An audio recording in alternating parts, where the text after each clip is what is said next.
Y que el día de hoy vamos a hacer un paréntesis en medio de nuestro estudio de Apocalipsis para hablar un poco acerca de lo que ocurre en estos días y justamente lo que ocurre o lo que ocurrió bíblicamente en un día jueves, que fue antes de que el Señor Jesucristo fuera entregado, que es el momento en el que Jesús celebra lo que nosotros le llamamos la Cena del Señor. Quiero desde ahí partir y enseñarle que bíblicamente no hay en ningún lado, ningún lugar donde se le diga la Santa Cena. Eso no es bíblico.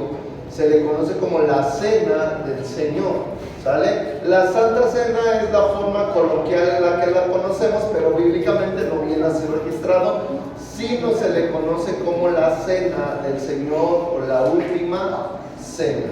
Y vamos a leer un poco, vamos a 1 Corintios capítulo 11, verso 23.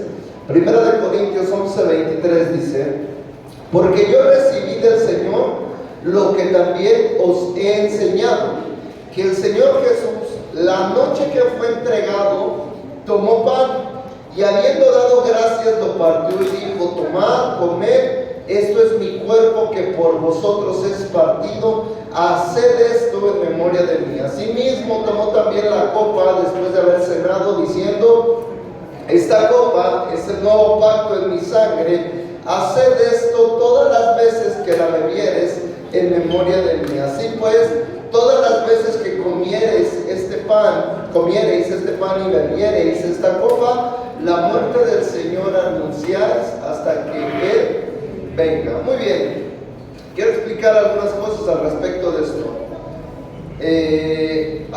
Dentro de la Escritura nosotros encontramos que esta parte le es revelada al apóstol Pablo, porque lo escribe él en 1 Corintios 11, 23. Él dice: porque yo recibí del Señor lo que también os he enseñado, que Jesús, la noche que fue entregado, tomó el pan, y habla acerca de que hace una representación Jesús de su cuerpo en el pan y su sangre en el vino, pero dice algo muy importante aquí: esta es la copa del nuevo pacto en mi sangre. Muy bien, esto tiene algo muy profundo, porque sabe usted, el nuevo pacto comienza aquí. ¿Sabe usted qué significa Antiguo Testamento? Era el Antiguo Pacto, y el Nuevo Testamento es el Nuevo Pacto, y él aquí instituye el Nuevo Pacto. El Nuevo Pacto comienza aquí, cuando Él está en medio de la Pascua y está instituyendo lo que conocemos como la Cena del Señor. Dice: esta es la sangre del nuevo pacto. Es decir, el nuevo pacto en Jesucristo comienza aquí, en la institución de la Cena del Señor.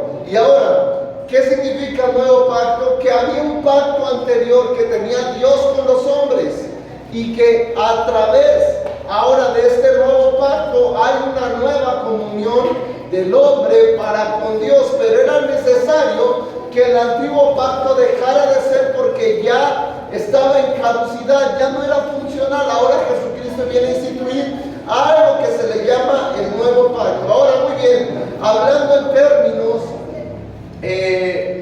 proféticos, cada una de las cosas que ocurrieron en la vida de Jesucristo, y sobre todo las más relevantes, como es la última cena, como lo es la crucifixión, como lo es la resurrección, y así todas estas cosas en la venida del Espíritu Santo se acoplan a ciertas festividades judías. Nosotros aquí vamos a ver que la última cena se dio a causa de la Pascua. Es decir, los judíos estaban celebrando la Pascua, y en ese momento que están celebrando la Pascua es cuando Jesús instituye lo que nosotros hoy conocemos como la Cena del Señor. Y la Cena del Señor viene a ser para todos, judíos y no judíos. Es una celebración, es una de las dos cosas que la Biblia explícitamente nos dice que nosotros debemos de celebrar: la Cena del Señor y también obedecer al bautismo.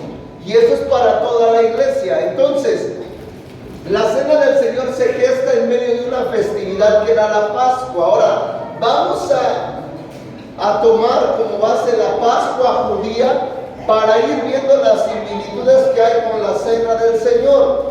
La Pascua, Éxodo capítulo 12, verso 1. Éxodo capítulo 12, verso 1. Cuando ya lo tenga, diga conmigo, amén. Amén. Muy bien, vamos a leer ahí. Éxodo capítulo 12, verso 1. Y dice así: habló Jehová a Moisés y a Aarón en la tierra de Egipto, diciendo: este mes os será el principio de los meses. Para vosotros será este el primero en los meses del año. Hablad a toda la congregación de Israel diciendo: en el 10 de este mes, tómese cada uno un cordero según la familia de los padres, un cordero por familia. 4. Mas si la familia fuera tan pequeña que no bastase para comer el cordero, entonces él y su vecino inmediato a su casa tomarán uno según el número de las personas, conforme al comer de cada hombre haréis la cuenta sobre el cordero. 5. El animal será sin defecto. Diga conmigo, sin defecto. Primera característica: macho de un año. Lo tomaréis de las ovejas o de las cabras, y lo guardaréis hasta el día 14 de este mes, y lo inmolará toda la congregación del pueblo de Israel entre las 2 tardes. Esto también es relevante, entre las 2 tardes. Mire, cuando se celebra la Pascua, la ordenanza que da Dios es que la Pascua debía celebrarse entre las 2 tardes, entre el 14 y el 15 del primer mes del año. Porque dice, este va a ser el primer mes del año, y en el día 14, entre las 2 tardes, del 14 y del 15, ustedes van a celebrar la Pascua. Para un judío, la tarde o el día no iniciaba como a nosotros a las 12 de la noche. Para un judío, el día iniciaba en la tarde-noche, por ejemplo, a las 7, 8 de la noche, ellos ya iniciaban lo que venía a ser su día. Entonces, la Pascua se tenía que celebrar entre las 7, 8 de la noche de un día hasta antes de las 7 o las 8 de la noche del otro día. Dice, porque se tiene que celebrar entre las 2 tardes. Dice, y tomarán de la sangre y la pondrán en los 2 postes y en el dintel de las casas en que lo han de comer. 8. Y aquella noche comerán la carne asada al fuego y panes sin levadura, con hierbas amargas lo comerán. 9. Ninguna cosa comeréis ser cruda ni cocida en agua, sino asada al fuego, su cabeza con sus pies y sus entrañas. 10. Ninguna cosa dejaréis de él hasta la mañana, y lo que quedare hasta la mañana lo quemaréis en el fuego, y lo comeréis así, ceñidos vuestros lomos, vuestro calzado en vuestros pies, y vuestro bordón en vuestra mano, y comeréis apresuradamente. Es la Pascua de Jehová. Muy bien, esto tiene una explicación. ¿Por qué les dice que lo coman vestidos? Con todo, como si estuvieran listos para salir apresuradamente. ¿Por qué? Porque a continuación va a venir la mortandad, y entonces el faraón les dice: agarra todo tu pueblo y ya váyanse. Y entonces dice que apresuradamente lo tienen que comer y estar listos para salir. Muy bien. 12. Pues yo pasaré aquella noche por la tierra de Egipto y heriré a todo primogénito en la tierra de Egipto, así de los hombres como de las bestias, y ejecutaré mis juicios en todos los dioses de Egipto, yo Jehová. Y la sangre os será por señal en las casas donde vosotros estéis, y veré la sangre y pasaré de vosotros, y no habrá en vosotros plaga de mortandad cuando hiera la tierra de Egipto. Diga conmigo, la sangre es una señal. Más fuerte, la sangre es una señal. Muy bien. La sangre forma parte de la cultura muchos aspectos.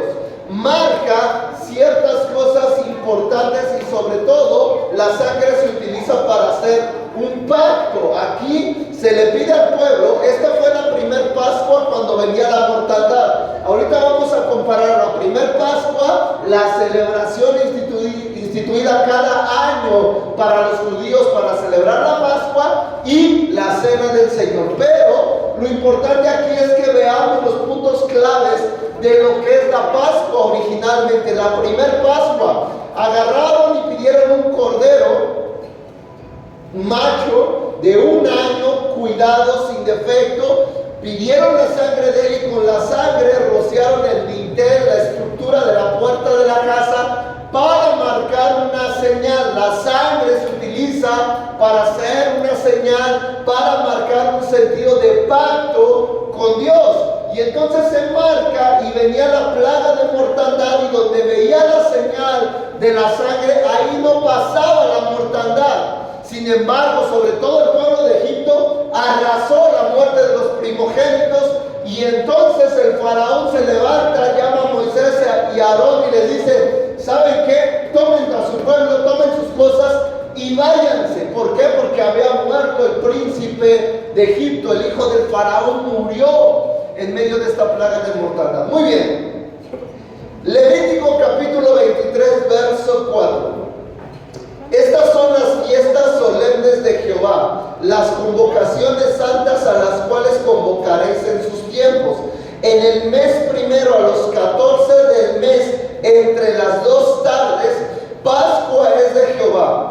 Y a los 15 días de este mes es la fiesta solemne de los panes sin levadura. A Jehová 7 días comeréis panes sin levadura. El primer día tendréis santa convocación, ningún trabajo de siervo haréis. Y ofreceréis a Jehová 7 días ofrenda encendida. Diga conmigo, ofrenda encendida. Esto es importante porque las ofrendas encendidas tienen una connotación. Las ofrendas encendidas son aquellas en las cuales se lleva el animalito al templo y entonces el sacerdote lo prende a fuego, se cose sobre el fuego, no sobre agua ni tampoco crudo, sino que ofrenda encendida es una connotación de que se tiene que quemar a fuego. Y vimos ahorita en Éxodo que en la Pascua Dios les dijo: nada cosa, todo sobre las brasas, sobre el fuego ardiendo. Ahora mira, dice 23:7, 8. Y ofreceréis a Jehová 7 días ofrenda encendida, el 7º día será la convocación, ningún trabajo de siervo haréis. Muy bien, bajo esto vamos a explicar ahora la cena del Señor. Mira, la noche en la que Jesús tiene la Pascua, ojo aquí, esto también voy a decirlo para que usted no se confunda. En Estados Unidos se celebra una Pascua, pero no tiene nada que ver con temas bíblicos.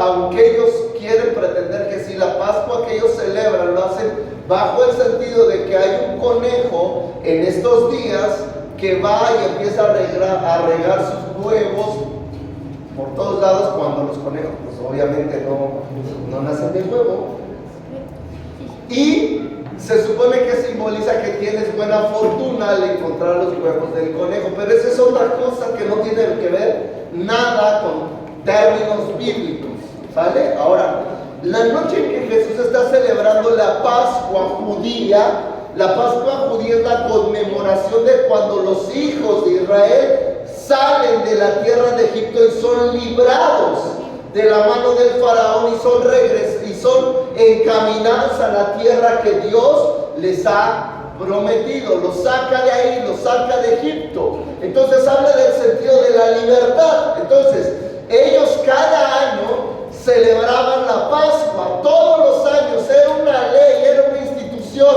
era un mandato de Dios que todos los años se celebrara la Pascua. ¿Y qué hacían? Bajo las leyes y las normas judías tenían que traer una ofrenda que era un cordero de 1 año, sin defecto, sin mancha, preparado, listo. Y dentro de la cultura judía, normalmente cuando nacía un cordero, elegían el más bonito, el que estuviera más sano, y por un año lo cuidaban para que estuviera listo para ser parte de la Pascua de los judíos. Entonces era una celebración sumamente rigurosa, sumamente devocional, en donde ellos se juntaban y lo hacían por familia. El día de la Pascua todos se juntaban con su familia, traían el cordero. Ahora, ¿cuál era el ritual que se hacía? El cordero no lo mataban ellos, iban al templo, lo ofrecían, el sacerdote lo sacrificaba y la sangre el sacerdote la rociaba debajo del altar del templo. Y entonces les regresaba el cordero a la familia iba a su casa, lo cocía en las brasas al fuego y entonces lo comían, cocían todo y lo comían entre las 2 tardes del 14 y del día 15 del mes primero del año. Hacían esto, o sea, era el principio del año, ¿sale?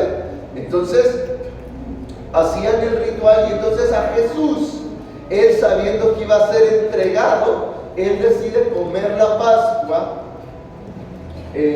con sus discípulos. Se sienta, pide un lugar, hace todos los preparativos y entonces se sienta a comer la Pascua con sus discípulos. Y entonces esa noche es la noche previa a que Jesús fuera entregado. Él se sienta a comer la Pascua y platica y les da las últimas instrucciones a sus discípulos de qué es lo que va a pasar. Les dice que de ahora en adelante van a ser dispersados porque irán al pastor y las ovejas serán dispersadas, iba a haber persecución sobre ellos. Él tenía que ser entregado en manos de gentiles, de pecadores, para que se cumpliesen las escrituras y después él iba a resucitar, iba a volver. Ahora, hay algunas similitudes entre la primer Pascua, entre la Pascua anual y entre la Cena del Señor. En las tres se pide que se sacrifique un cordero tierno, sin pecado, sin mancha, sin defecto. En la primer Pascua se sacrificó un cordero para salvar a la familia de la mortandad. En la Pascua anual se sacrificaron un cordero perfecto en el templo para conmemorar la salida de Israel de Egipto y celebrar la libertad que les ha dado Dios. Y en lo que corresponde a la Cena del Señor, Jesús está haciendo, mira, en la Cena del Señor no hay cordero, no se registra que haya cordero en lo que ellos estaban cenando. Y esto es importante porque de alguna manera Jesús les está diciendo que Él iba a ser el cordero. Y mira, a veces es complejo entender por qué los apóstoles no entendían. Porque incluso Jesús en algún momento Él se desespera, que Él está diciendo es que yo me tengo que ir, y los apóstoles, pero vas aquí cerquita nomás, ¿verdad, Jesús? Y les dice, es que yo voy a la morada de mi Padre, y todos, ¿y dónde vivirá el Padre? Y vas a regresar pronto. Y no entendían, y llega un momento en el que registra la Escritura que Jesús cae en una desesperación y dice, es que ustedes no entienden lo que yo les estoy diciendo, que yo tengo que irme, que voy a ser entregado en manos de hombres pecadores, que voy a tener que entregar mi vida en esta tierra para salvar no solo a ustedes, sino a todos del látigo del pecado que está abundando en la humanidad. Entonces Jesús en la Cena del Señor les empieza a decir, es que es necesario que yo me vaya, que yo sea entregado en manos de hombres pecadores, y no entendieron. Incluso los apóstoles, cuando están redactando la Cena del Señor, ellos hacen aclaraciones de lo que pensaban en esos momentos. Cuando Jesús dice que uno lo va a entregar y después voltea con Judas y le dice, apúrate a hacer lo que tienes que hacer, algunos evangelios, en algunos de ellos, creo que en 2, registran que ellos no entendieron, sino que ellos pensaban que Jesús le estaba diciendo a Judas que se apurara a checar lo de las compras y lo de los víveres que ellos necesitaban para el siguiente día, para continuar con la celebración. Entonces no entendían, No entendían lo que iba a acontecer, qué importante iba a ser. Mira, aquí se establece el nuevo pacto y aquí es donde comienza a ligarse el sentido profético de las fiestas judías con lo que va a ocurrir o lo que está ocurriendo en este periodo actual para nosotros. Inicia con la última cena, la Pascua. Luego viene la muerte de Jesús y se asemeja a la fiesta de los panes sin levadura, que se comían con amargura en sentido sacrificial. Luego viene la resurrección. Luego viene el Pentecostés, que es la fiesta de las trompetas. Luego viene las fiestas judías se dividen en dos partes, en primaverales y en otoñales. ¿Y qué creen? Las primeras 4, que son la Pascua, la fiesta de las trompetas, la fiesta de los panes sin levadura y el Pentecostés, ya pasaron y son parte de la primavera. Entonces solamente restan las 3 fiestas que corresponden al otoño. Una, la fiesta de las trompetas.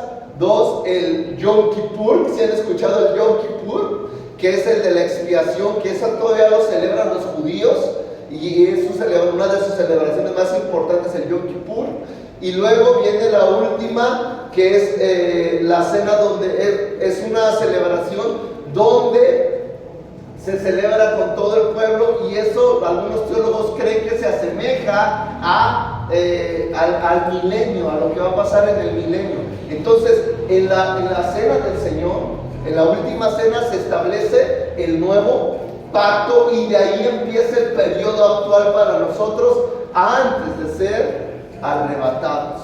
Entonces, mira, es tan importante esto, y de repente Jesús se desesperaba porque no entendían los apóstoles, no entendían los discípulos, y de repente nosotros parecemos a ellos que no queremos entender las cosas tan importantes que están pasando y las echamos a menos, y de repente no les damos el valor que deben de tener. A veces nosotros comemos la cena del Señor indignamente y no sabemos lo que representa. En la cultura, en la iglesia tradicional, hay un término para determinar que ellos creen literalmente que cuando se toma la cena del Señor, el pan y el vino se transforman literalmente en la carne y en el cuerpo de Cristo. Y para los protestantes, nosotros creemos que se transforman en el sentido espiritual a través de la fe en la carne y en la sangre del Cordero. Pero esto es muy importante, por eso el apóstol Pablo dice: no la tomen indignamente. Y esto a veces se ha confundido en la iglesia, porque pensamos que si estamos en pecado, que si estamos mal, no debemos tomarla, y esa es una mentira. ¿Cuándo tú crees que Jesucristo va a querer que te alejes de recordarlo, de conmemorarlo? Jamás. Él lo que quiere es que estés cerca, sino que la advertencia del apóstol Pablo va en el sentido de que no lo hagamos con ligereza, no lo hagamos solamente porque sí, sino es el sentido de prepararnos para poder tomar la cena, porque es algo sumamente relevante para nosotros. El apóstol Pablo, él todavía le agrega en el sentido de su revelación y dice: cuando hagan esto, la muerte del Señor anunciáis hasta que Él regrese. Es algo sumamente importante. Y Dios no está prohibiendo cuando dice que no la tomemos indignamente, sino que el apóstol Pablo lo dice en el sentido de que nos preparemos para tomarlo. No te está diciendo que no tengas pecados y fallas, porque la misma Biblia dice que todos pecamos. Entonces, si ese fuera el requisito de no tener pecados, nadie la tomaría. No es eso. Es que tú la tomes con conciencia, que tú la tomes sabiendo lo que significa la carne y la sangre. Son el nuevo pacto de Jesucristo. Él está instituyendo el nuevo pacto para los hombres, el nuevo camino para la salvación, para ir a la vida eterna. Está estableciendo un precedente. Ahí inicia el nuevo pacto de Dios. Ahí inicia la era de la salvación para todos, judíos y no judíos. Ahí comienza en la cena, en la institución de la cena del Señor. Entonces, imagínate, los judíos tenían una forma de tomar la cena. Cantaban un cántico y después partían el pan, compartían los alimentos, después el vino, y entonces celebraban, hacían una conmemoración de los hechos que ocurrieron cuando salió el pueblo de Israel de Egipto. Pero en esta ocasión era algo muy diferente, porque Jesús no seguía la liturgia que ellos esperaban. Ellos esperaban que Jesús conmemorara la salida de Israel y hiciera todo, y de repente él dice: no, este es el nuevo pacto. Esta es mi carne, esta es mi sangre del nuevo pacto. Hagan esto en memoria de mí. Siempre que lo hagan, van a conmemorar que yo estuve con ustedes, que yo he de regresar. Estaba haciendo una reinstitución de lo que los judíos tenían ahora. ¿Por qué lo hizo? Porque solamente a través de la Pascua, quienes la celebraban, los judíos. Pero cuando él instituye la cena del Señor, es una celebración donde participamos judíos y no judíos. Lo mismo el bautismo. Son dos cosas que se nos dejó muy marcadas, que nosotros tenemos que practicar regularmente la cena del Señor. La muerte, anunciar la muerte de Cristo. ¿Qué es anunciar la muerte de Cristo? Es decir que Jesús murió por nosotros. Cuando Dios está dando las instrucciones en Éxodo acerca de la Pascua, Él les dice: y cuando ustedes les pregunten sus hijos por qué celebramos esto, ustedes les van a decir que es para conmemorar que Dios sacó a su pueblo de la tierra de esclavitud y los llevó a una tierra nueva y mejor. Va a ser una conmemoración para que ustedes les dejen, y nosotros a veces perdemos de foco esto. Ni siquiera les enseñamos a nuestros hijos a conmemorar el regreso de Jesucristo. Aquellos tienen que saber que el Señor va a regresar, que está esperando el momento ideal para venir por todos nosotros. A veces tomamos la cena y le decimos: vente, y ni siquiera le explicamos a nuestro hijo o nuestra hija por qué estamos tomando la cena. Que no lo hagan indignamente, que lo hagan con entendimiento, que lo hagan sabiendo que lo que ellos están comiendo es la carne y bebiendo la sangre del Señor Jesucristo, que están estableciendo el nuevo pacto en el cual estamos viviendo hoy, porque el viejo pacto quedó caducado. Era por las obras de la carne, era para regular tu conducta, pero el nuevo pacto es de gracia, es un pacto de amor, es un pacto que no se compra a ningún precio y que está siendo instituido por el Señor.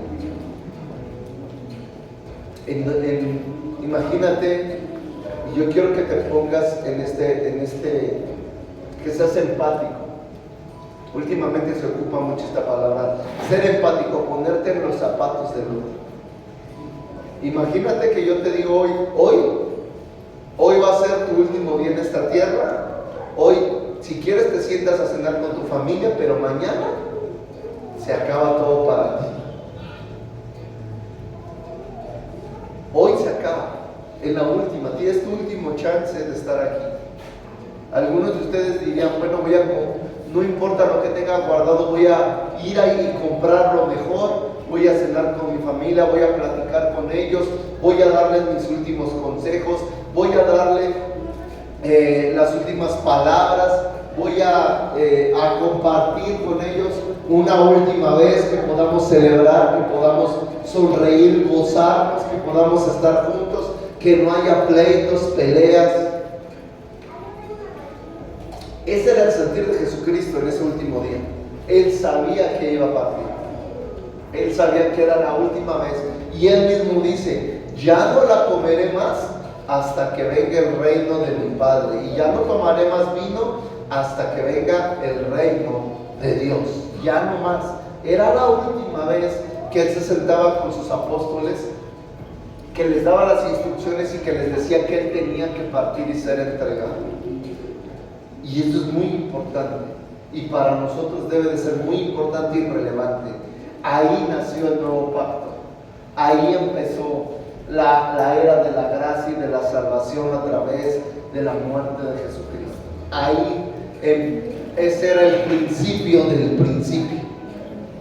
Ahí el nuevo pacto a través de la sangre y de la carne de Jesucristo. Entonces, amados, no lo tomen a menos. Júntense con su familia cuando tomen la cena del Señor. Enséñenles a sus hijos a tomarlas dignamente, no indignamente. Que estamos conmemorando la muerte de Jesucristo y que con la muerte también viene la resurrección y con la resurrección la vida eterna, la salvación, la promesa para todos nosotros. Se pedía un cordero sin mancha y Jesucristo era ese cordero. Estaba diciéndoles a sus apóstoles: aquí está el cordero. Y Juan lo reconoce así. Cuando Juan el Bautista ve que Jesús viene para ser bautizado, dice: he aquí el Cordero de Dios que quita el pecado del mundo. He aquí el Cordero, el que va a ser sacrificado para traernos salvación. Luego se rociaba la sangre en Éxodo capítulo 12, verso 7. Se rociaba la sangre, se ponía en la señal en el dintel de las casas. Y en la celebración anual que se hacía, la sangre se rociaba bajo el altar. Y bueno, ¿qué es lo que nos está diciendo aquí en la última cena? Que la sangre iba a ser derramada a través de Jesucristo. La sangre de Jesucristo es poderosa, amados hermanos. No es un amuleto, no es un amuleto, ni es algo que tú puedas comprar, es algo que tú debes de creer para que tenga poder. Al igual que todas las cosas espirituales, debes de creer, debes de confiar en lo que dice la Escritura. Y Él derramó su sangre por todos nosotros. Entonces también hubo un derramamiento de sangre. Cuando hay un matrimonio, también hay un derramamiento de sangre. Cuando la pareja tiene su noche nupcial, hay un derramamiento de sangre que señala un pacto entre un hombre y entre una mujer. Dios pide la sangre del Cordero para establecer el pacto que va a tener por la eternidad por todos nosotros. ¿Está conmigo? Muy bien. Entonces, en la Pascua, en la primer Pascua, era la protección del juicio de muerte que venía sobre todo Egipto. Era la protección. En la Pascua que se celebra cada año con los judíos, es el recuerdo o la remembranza de la liberación del pueblo de Israel de la tierra de Egipto, donde estaban en esclavitud. Y para nosotros la sangre es lo que representa el perdón de nuestros pecados, como lo dice Mateo 26, 28. A través de la sangre nosotros hemos sido perdonados de todos nuestros pecados. Hemos sido limpiados con la sangre del Cordero. Muy bien. En la primera Pascua se manda que se coma el cordero con panes sin levadura y hierbas amargas, porque simbolizaban el sentido de la amargura que tenía el pueblo en la tierra de Egipto. En la fiesta que se celebraba anualmente, se comía el cordero pascual e igualmente se utilizaban panes sin levadura. ¿Por qué? Porque cuando el pueblo de Israel salió de Egipto, ni siquiera les dio tiempo de leudar su masa, porque leudar masa llevaba un proceso de cierto tiempo en lo que la masa se esponjaba, y ellos no les dio tiempo, y entonces salieron con su masa sin leudar. Y por eso cada año recuerdan esta celebración celebrando con sus panes sin levadura. Son panes pesados, gruesos, y lo hacen en el sentido de recordar que salieron. Ahora, en la cena del Señor se conmemora con pan y con vino. Pan sin levadura y vino, que son los símbolos de la carne y el cuerpo del Señor Jesucristo. En la primer Pascua se queda con una celebración perpetua. Y después Dios en Levítico establece que sea una fiesta, una celebración anual. Ahora en la gracia, hermanos, no dice que sea anual, sino que lo recordemos continuamente, para que estemos anunciando que la muerte del Señor Jesús sigue siendo efectiva el día de hoy. Que lo hagamos continuamente. Yo estaba platicando en algún momento con una persona que es un hermano reformado, y él dice que todos los domingos celebran la cena del Señor. Todos los domingos celebran la cena del Señor. Digo, qué padre, qué bueno, porque eso nos manda la Escritura, que estemos recordando la muerte del Señor continuamente, constantemente, enseñándole a la iglesia qué significa esto. Muy bien, ahora nuestra Pascua ya no es la Pascua de la salida de Egipto del pueblo de Israel. Primera de Corintios 5:7, vamos a leerlo todos. Primera de Corintios 5:7. Primera de Corintios 5:7. Cuando ya lo tenga, diga conmigo amén, y vamos a leerlo fuerte y claro, la cuenta de 3, y dice 3. Limpiaos pues de la vieja levadura, para que seas una masa, sin levadura, como sois, porque la Pascua que es Cristo ya fue sacrificada por nosotros. Así como para los judíos ellos tienen su Pascua, ahora para nosotros, los que hemos sido aceptos como hijos a través de la fe, nuestra Pascua que celebramos es la de Cristo, la de la muerte y la de la resurrección de Jesucristo. Entonces, la cena del Señor, como la debemos de conocer, es el cumplimiento del nuevo pacto centrado en Cristo, quien no solo nos salvó, sino que nos ha limpiado del pecado y nos está llevando a la vida eterna a través de su sacrificio. ¿Ya están listos por ahí los hermanos con lo de la cena? Porque hoy vamos a tomar la cena del Señor. La Biblia marca que un día Jesucristo se sentó a la mesa con sus 12, se alistó para tener su último momento de intimidad con ellos. De repente eso me hace tener muchas cosas encontradas, porque un hombre, como dice la Biblia, en su plenitud estaba listo para entregarse.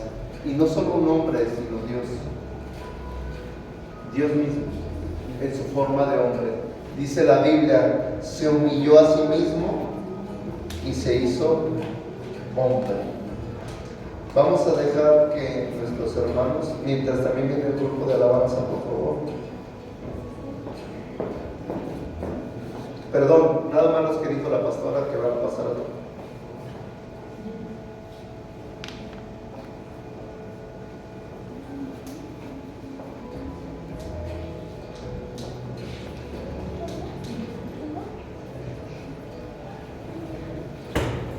a lo mejor nos cuesta un poco de trabajo entender esto. Nos cuesta un poco de trabajo entender la última cena, porque no nos ponemos en la situación de Jesús. Yo apenas que estaba viendo unos capítulos de la serie, se te muestra un Jesús tan humano que dices, yo creo que así era. Que de repente se dolía, que de repente tenía esos momentos de sentirse quebrantado por lo que iba a ocurrir. Los que ya tengan lo necesario para la cena, pónganse de pie, por favor. Y yo quisiera que se acercaran un poco, los de allá atrás salieran de su lugar, viniéramos aquí al frente. Todos, aquí al frente, aunque sean 2 o 3 filas acá al frente.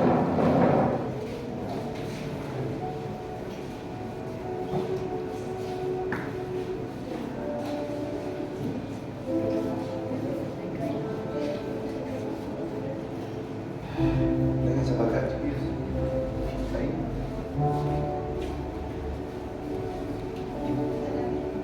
mientras van todavía los que faltan para tomar la cena, acá, por ahí igual yo, papá.